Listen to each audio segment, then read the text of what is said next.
जी student, start करते हैं अपने MCQs को। यूनिट नंबर है 3, सेंसेस एंड सेंस ऑर्गन। इसमें बेटा जो पहला सवाल हमारे सामने है उसको हम रीड करते हैं और उसके ऑप्शन को भी देखेंगे। केयरफुली हमने इसका एनालिसिस करना है, एग्जामिन करना है और फिर जो है ना इसका जवाब तलाश करेंगे। और दीगर जो हमारे पास MCQs हैं उसी को भी इसी तरीके से हमने अंडरस्टैंड करना है, उसको सॉल्व करने की कोशिश करनी है। तो पहला MCQs है, which senses of your body are similar in their function. आपकी बॉडी की, आपकी जिस्म की कौन कौन सी सेंसेस हैं जो कि काम के करने के हवाले से उनमें जो है ना सिमिलैरिटी पाई जाती है, मुशाबत होती है। ऑप्शन ए है sight and hearing, option B smell and taste, option C touch and balance, option D sight and pen.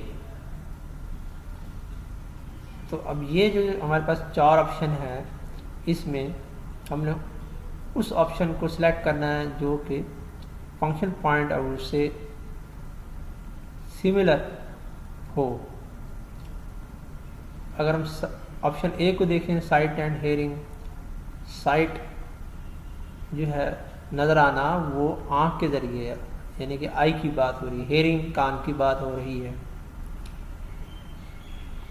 इसमें एक्चुअली 2 डिफरेंट किस्म की हमारे पास सेंसेस हैं ऑप्शन ए में, जबकि बी में स्मेल एंड टेस्ट है।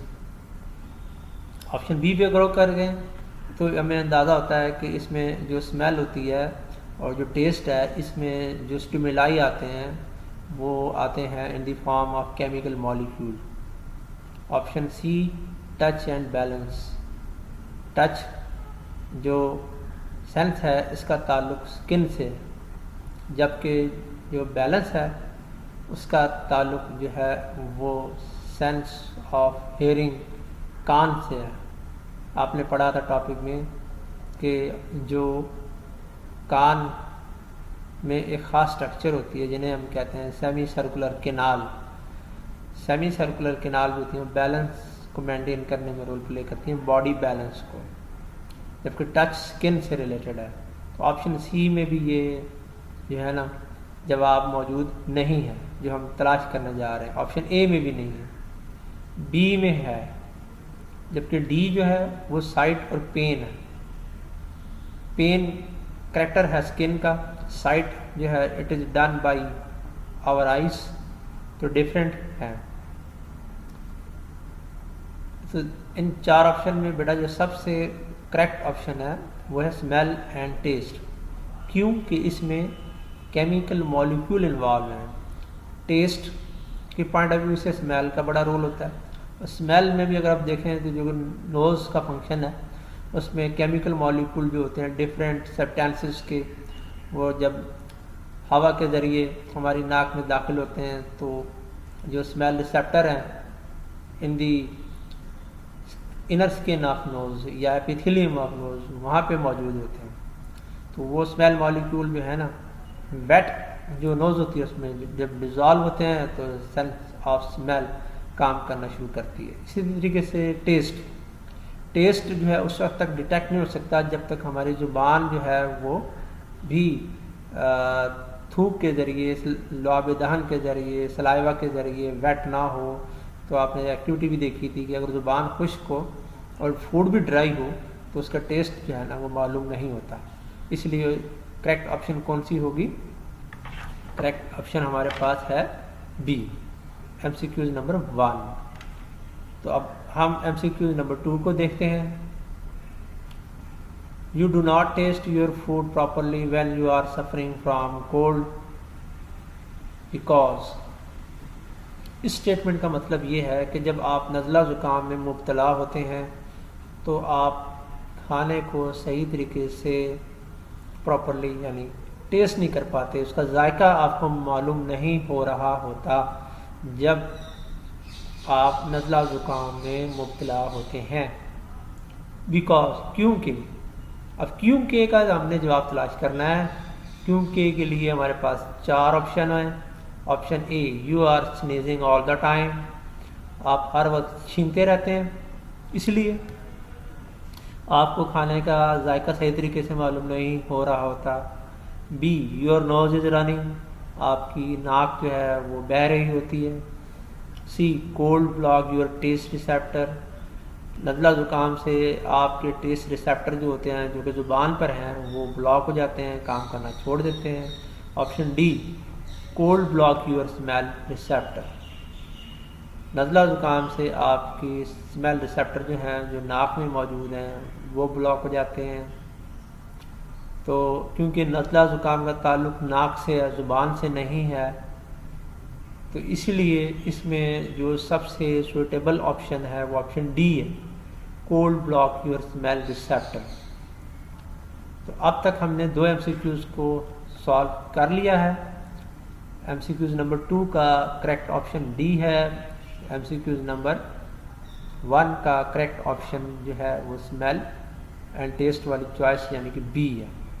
तो क्योंकि मैंने साथ में नोट्स तैयार किए हैं, तो उसका आपको वहाँ से भी मैं आपको दिखा सकता हूँ कि इसकी करेक्ट ऑप्शन को हमने यहाँ पर कैसे जो है ना वो किया।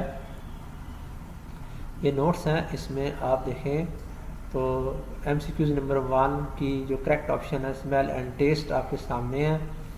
ये ऑप्शन, इसको यहाँ से मैं हाईलाइट कर देता हूँ, that is done. Now MCQs number 2, और इसका भी हमने कहा था कि cold block your smell receptor present in your nose, तो करेक्ट ऑप्शन इसकी ये हो जाएगी D.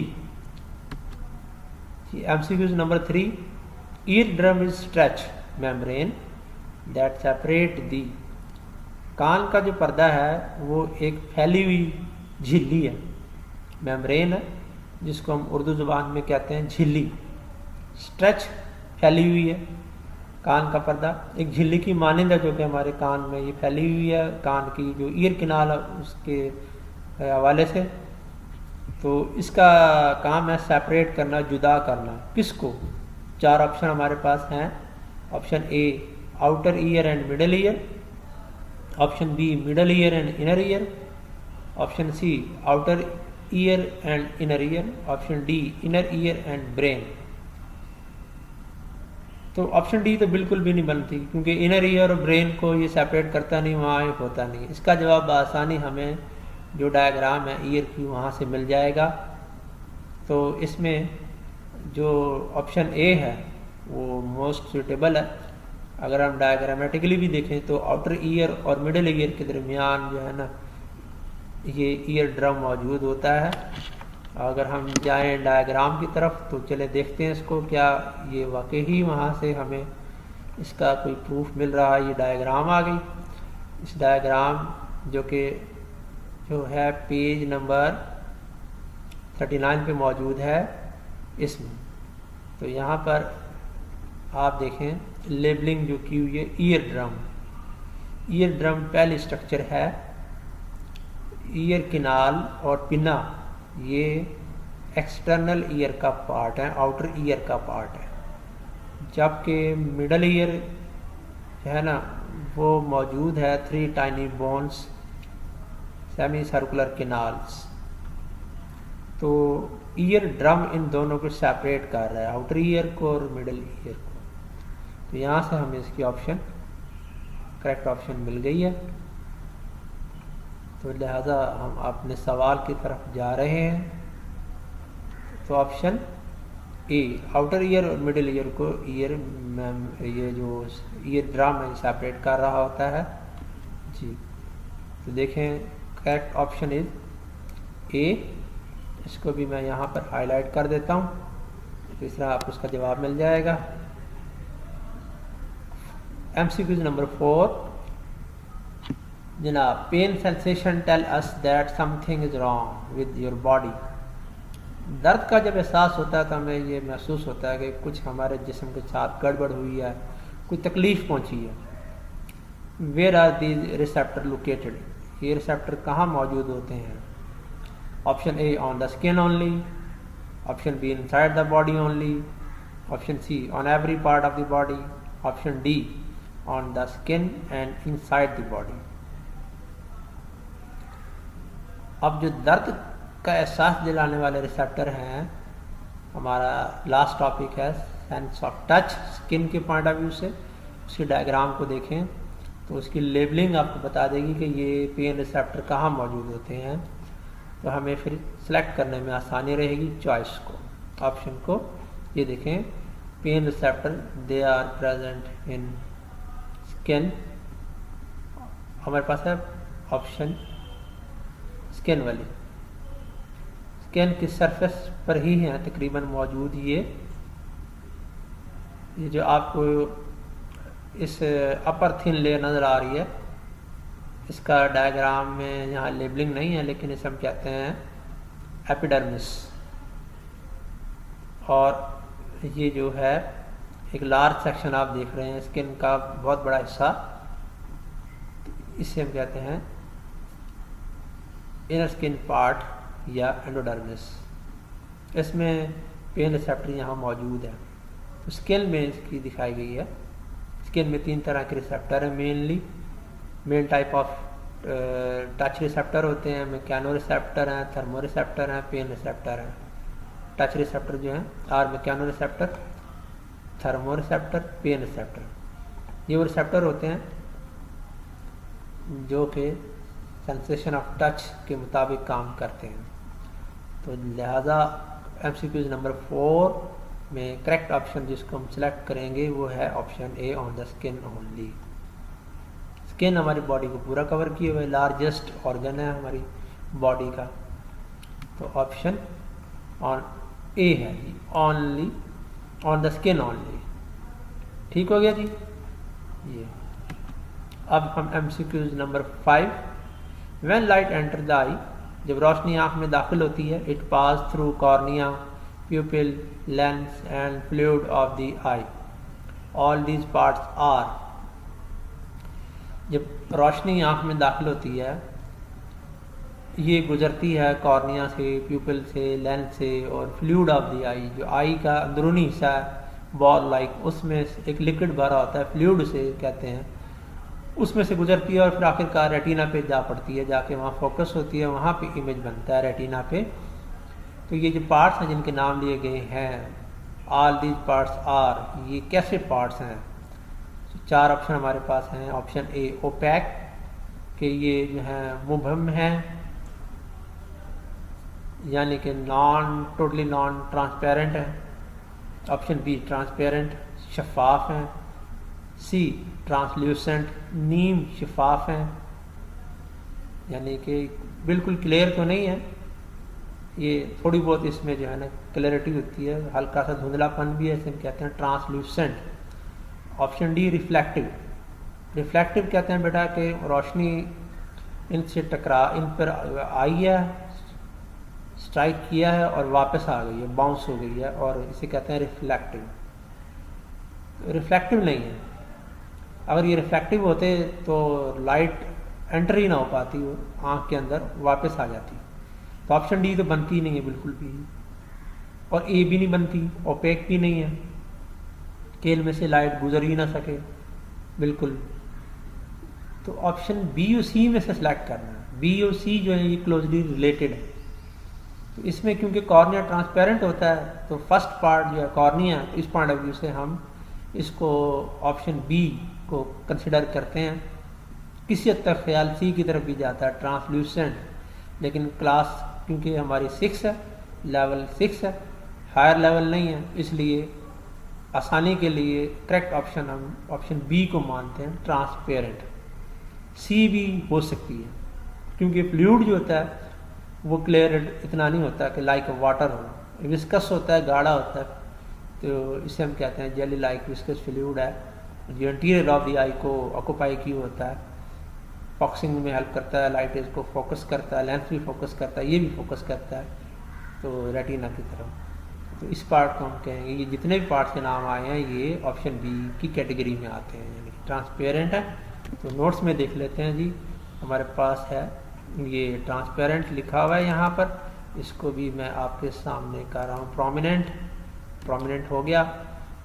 MCQ number 6, your receptor become dull, आपके जो रिसेप्टर हैं 5 सेंस ऑर्गन के, ये डल हो जाते हैं, यानी कि काम करना छोड़ सकते हैं, इनकी परफॉर्मेंस में कमी आ सकती है। कैसे? If you over use them, जब आप इनका बहुत ज़्यादा इस्तेमाल करना शुरू कर दें। आपने पढ़ा भी था कि आँखों का बहुत ज़्यादा और गलत इस्तेमाल करना शुरू कर दें, यानी बहुत करीब से जाके जो है ना ऑप्टिकल डिवाइस को देखें, टेलीविज़न को बहुत करीब से देखें, मोबाइल फ़ोन काफ़ी देर तक देखते रहें, तो जारी बात है आँखों पे स्ट्रेन आएगा, उस पर जो है ना तकलीफ़ का एहसास होगा, आँखों में जो है ना आँखों की वजह से दर्द भी हो सकता है सर में, और आँखों में जलन भी हो सकती है, आँखों में इरिटेशन भी हो सकती है, ख़ारिश भी हो सकती है। इसी तरीके से अगर हम हर वक्त हैंड फ्री लगाएं, हेडफोन लगाएं और जो है ना उसके ज़रिए सुनते रहें म्यूज़िक या कोई और आवाज़, या मोबाइल के ज़रिए बात करें लेकिन हैंड फ्री का इस्तेमाल बहुत ज़्यादा करें, तो उससे कानों पे असर बुरा पड़ेगा, तो उनकी परफॉर्मेंस डल हो जाएगी। इसी तरीके से अगर हम हर वक्त जो है ना चटपटे गरम गरम खाने, स्पाइसी फूड को बहुत ज़्यादा इस्तेमाल करें, फास्ट फूड के पॉइंट ऑफ व्यू से भी मिर्चों का बहुत ज़्यादा इस्तेमाल करें, नमक का, मसालों का, तो हमारी जो टेस्ट रिसेप्टर है ज़ुबान पे वो भी मुतासिर होंगे और उनकी परफॉर्मेंस भी क्या हो जाएगी, डल हो जाएगी। तो ये सारा ओवर यूज़ से हो रहा होता है। इसलिए कहते हैं ना कि ज़्यादती जो है वो नुकसानदेह होती है किसी भी चीज़ की हो। तो your taste receptor will work, हमारी ज़ुबान के जो रिसेप्टर हैं, टेस्ट रिसेप्टर जो हमें ज़ुबान की मतलब जो है ना काम करते हैं, जायकों के बारे में बताते हैं, तो वो बहुत अच्छा काम कर सकते हैं, मोर एफिशिएंटली काम कर सकते हैं। कैसे? इफ़ यू ईट, अगर हम खाएं। 4 ऑप्शन हमारे पास हैं। Option A hot and spicy food, गरम और मसालेदार चटपटे गर्मा गर्म खाने खाएं, तो क्या वो टेस्ट रिसेप्टर बहुत एफिशिएंटली काम करेंगे? ऐसा होता नहीं है। तो ऑप्शन ए को ही हमें पढ़ने से, देखने से अंदाज़ा हो गया कि ये करेक्ट ऑप्शन नहीं है। Option B sweets and chocolate, क्योंकि बच्चे ख़ास तौर पर जो है ना बहुत ज़्यादा इसके दिलदादा होते हैं, वो मिठाइयों का, चॉकलेट का इस्तेमाल करने के जनाब बहुत कह लें कि हम जो है ना शाइक होते हैं, शौकीन होते हैं, लोग इसको बहुत ज़्यादा चॉकलेट खाना शुरू कर दें, मीठे का इस्तेमाल बहुत ज़्यादा कर दें, मिठाइयों का, मीठी डिश का, तो ऐसा होगा। सी टू मच साल्टी फूड, बहुत ज़्यादा खाने में नमक हो, वो ये तो हो नहीं सकता कि बहुत ज़्यादा नमक वाला खाना खाया जाए। क्यों जी? कोई ऐसी डिश तो नहीं ना खा रहे जो अमूमन होटलों पे एक ख़ास किस्म की डिश गोश्त मिलता है जिसे हम कहते हैं जनाब साल्टिश, शलवारी टेस्ट वगैरह, जिसमें मटन का इस्तेमाल होता है और नमक निस्बतन होता है, ऐसा भी नहीं है। Option D mild taste food, जी हाँ, option D is the correct. अगर हम खाने ऐसे खाएं जिसमें जनाब जो है ना मसाला जात जायके के अतबार से भी जो है ना निस्बतन हल्के हों, तो वो ये होगा कि हमारी ज़ुबान के टेस्ट रिसेप्टर बहुत अच्छा काम करेंगे और हमें जायके का एहसास बहुत ही अच्छा होगा, ज़्यादा एफिशिएंटली होगा। ठीक है जी। Question 6 MCQs number 6, option correct जो है वो है डी। तो देखें जनाब, इसमें माइल्ड टेस्टिंग फूड ये आपके सामने यहाँ पर है बेटा, इसको भी मैं हाईलाइट कर देता हूँ जी। देन उसके बाद हम 7 पे आ जाएं। एस्ट्रोनॉट, खलाबाज जो होते हैं, can not talk to each other directly in space. खलाबाज खला में जब जाते हैं, खलाई जहाज़ में सवार होते हैं, स्पेस शटल में, तो वो एक दूसरे से बात बराह रास्त नहीं कर सकते जैसा कि हम करते हैं, ज़मीन पे मौजूद अफराद करते हैं। They use radio signal to communicate, वो एक दूसरे से जो है ना रब्ता करने के लिए, बातचीत करने के लिए, पैगामात देने के लिए, समझने के लिए रेडियो सिग्नल का इस्तेमाल करते हैं। बिकॉज, क्योंकि इन दिस स्पेस, खला में क्या होता है जी जिसकी वजह से वो रेडियो सिग्नल का इस्तेमाल कर रहे हैं। Option A tongue is not working, वहाँ ज़ुबान काम नहीं कर रही होती। B ear are not working, कान काम करना छोड़ देते हैं। C sound waves cannot not ट्रैवल, आवाज़ की जो लहरें हैं, आवाज़ की जो मौजें हैं वो वहाँ पर सफ़र नहीं कर सकती। D auditory nerve is damage, auditory nerve जो कॉकलिया को ब्रेन तक जनाब कनेक्ट करती है और जो है ना नर्व इम्पल्सेस जो होती हैं साउंड की उसको पहुंचाती है ताकि दिमाग जो है ना वो साउंड को रिकग्नाइज करे, उसको इंटरप्रेट करे और समझे, ये डैमेज हो जाती है। जी नहीं, ये जो है ये ऐसा बिल्कुल भी नहीं है। तो इसमें हमें अगर गौर करें तो option C is the correct, sound wave can not travel in this space. जी, तो इसमें जो है हमारे पास, क्योंकि ये था बेटा MCQ नंबर 7, तो इसमें जो है ना मैं सेलेक्ट कर रहा हूँ ऑप्शन सी को, इसको करूँगा यहाँ बोल्ड, क्योंकि ये पहले बोल्ड नहीं हुई थी, और इसको कर दूंगा यहाँ पर हाईलाइट। ठीक हो गया। MCQ number 8, cats and many mammals are more active at night. बिल्लियाँ और बहुत सारे मैमल जो होते हैं जानवर, वो रात के वक्त मुतारिक होते हैं। So the retina of their eyes can contain, तो उनकी आँख का जो रेटिना होता है उसमें क्या चीज़ मौजूद होती है। ऑप्शन ए मोर रॉड्स होती हैं, ऑप्शन बी मोर कोन्स होती हैं, option C equal number of rods and cone, इनमें मसावी तौर पे रॉड और कोन पाई जाती हैं, डी नो रॉड्स और कौन और रॉड दोनों नहीं होती, या तो कौन नहीं होती रॉड होती है, रॉड होती है तो कौन नहीं होती। अगर आप बेटा जो है ना साइंस टिडबिट्स आपने आई पॉइंट ऑफ व्यू से, साइड पॉइंट ऑफ व्यू से पढ़ी हो, देखी हो, समझा हो, तो आपको अंदाज़ा होगा कि वो एनिमल जो रात के वक्त एक्टिव होते हैं, जैसे कैट्स हैं और दूसरे और बहुत सारे एनिमल हैं, बर्ड्स हैं जैसे आउल है, उनकी आँखों में रेटिना के अंदर रॉड जो होते हैं वो बहुत ज़्यादा पाए जाते हैं। आपने पढ़ा है कि रॉड जो होते हैं they help in the dim light working या नाइट, तो इसीलिए ऑप्शन ए जो है ना वो सही है। ऐसे एनिमल की आंखों में रॉड्स होती हैं। हमारे पास भी ऑप्शन मौजूद है जी, ऑप्शन ए क्वेश्चन MCQ जो है नंबर 8 है, तो ये मैंने इसको हाईलाइट कर दिया। MCQ number 9, your year will keep on hearing properly for a longer part of your life. आपकी ज़िंदगी के तवील हिस्से तक आपके कान बेहतर तरीके से काम कर सकते हैं, जारी रखेंगे काम करना, यानी आपको काफ़ी उम्र के हिस्से तक अल्लाह ताला आपको ज़िंदगी दे, ठीक है ना, हम सबको तवील, तो उसमें बुढ़ापे तक भी हमारे काम सही काम कर सकते हैं। कान जो होते हैं कैसे, इफ़ यू, अगर हम क्या काम करें कि हमारे कान जो है ना देर तक, उम्र के देर तवील हिस्से तक सही तरीके से काम करते रहें। ये बड़ी अच्छी ऑप्शन है, बआसानी इसको हम जवाब तलाश कर सकते हैं बेटा। Option A, insert sharp object in your eye year.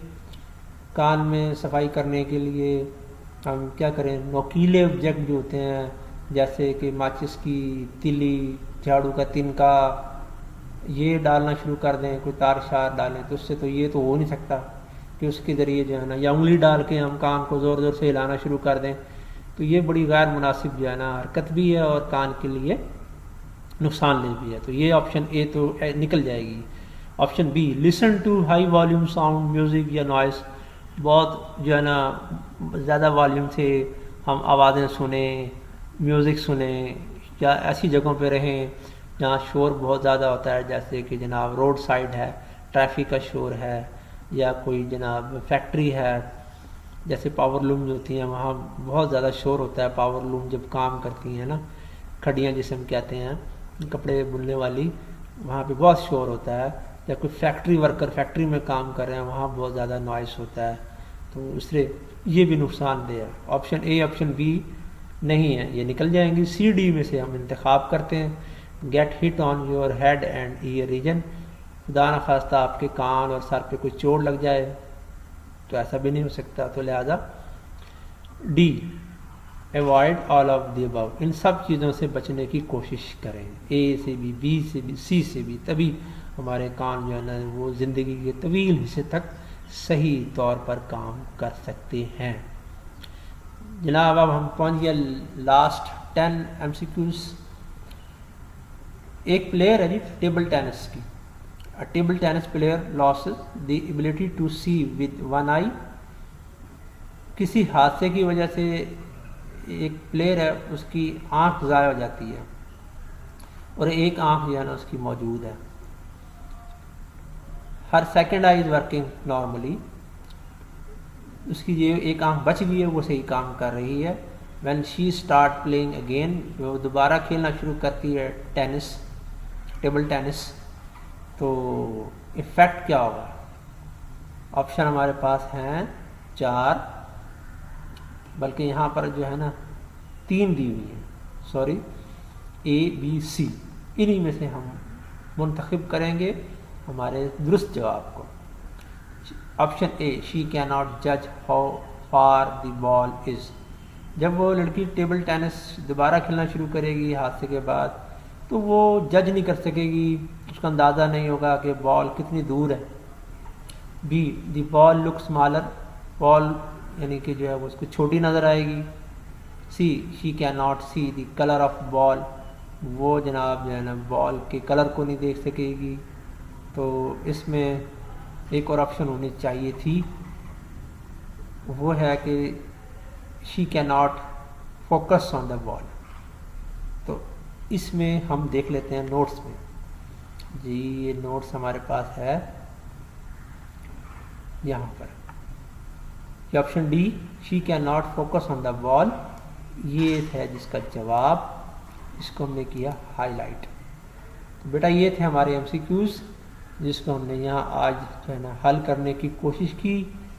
आपसे नेक्स्ट सेक्शन में मुलाकात होती है लेक्चर के, ट्रू फॉल्स स्टेटमेंट होंगे, उसको हम जो है ना आज देखने जाएंगे।